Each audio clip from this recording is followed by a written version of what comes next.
How do we change our life? There's many, many, many answers to that. The mystical, meditative answer is that your life is a reflection of your state of consciousness.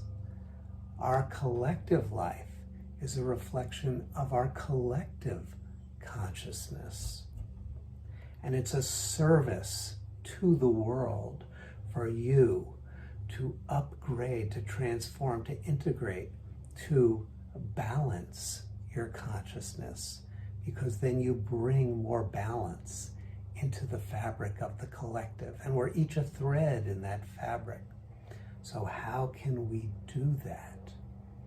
One of the great methodologies from the Kriya Yoga tradition, from the ancient yogis, is called mantra meditation. Mantra meditation. Now, the word mantra is one of those words like karma. It's made its way into the everyday English lexicon. Your mantra is just do it, or I can't believe I just can eat one, or they call them mantras, things that we repeat. And that's true, actually. That what the thoughts that we repeat again and again and again are mantras. They're the mantras of our conditioning. They reinforce our conditioning. I'm just not that kind of a person. I'm not creative.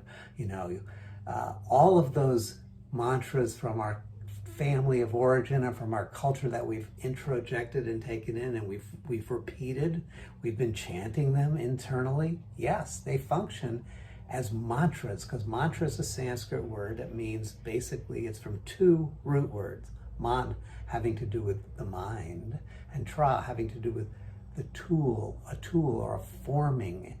So a mantra is a form of consciousness, and it's also a tool for forming or repatterning consciousness.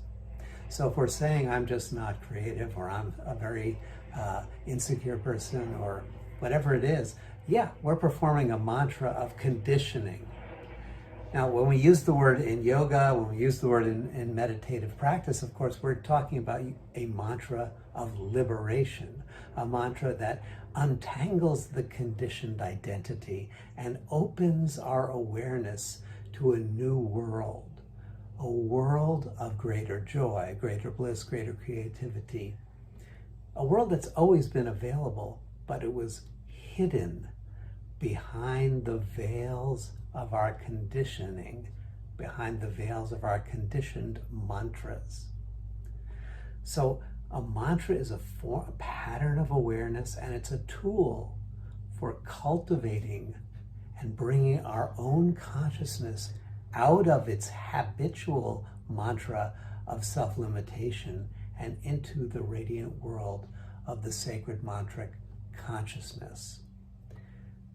So the practice is the practice of repeating, not mindlessly and not mechanically, but with reverence and with attention and with deep absorption, bringing our mind into resonance with the mantric energy. It's really very simple. It's a beautiful way of transforming our inner experience, because our life, my life, your life, is structured in consciousness.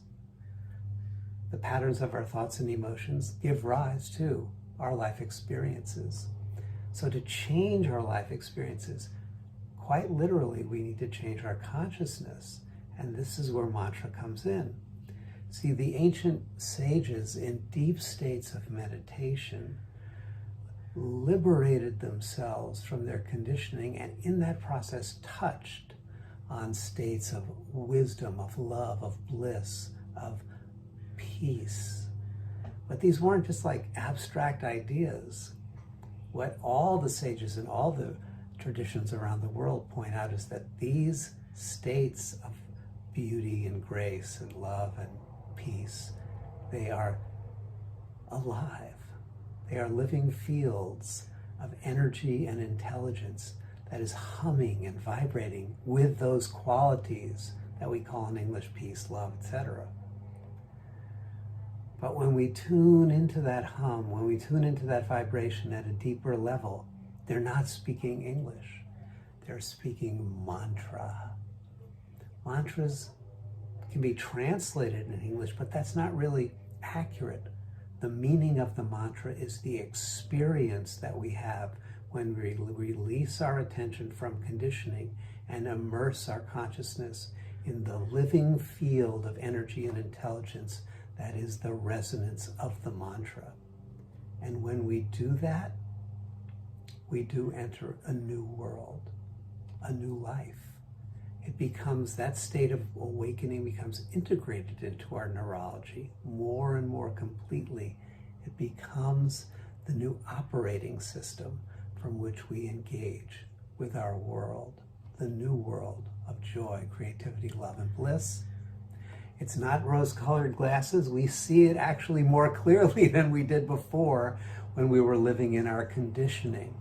Now we see the possibilities of reforming not just our consciousness, but our relationships and way of being, so that the world can be blessed by the blessing that we have received.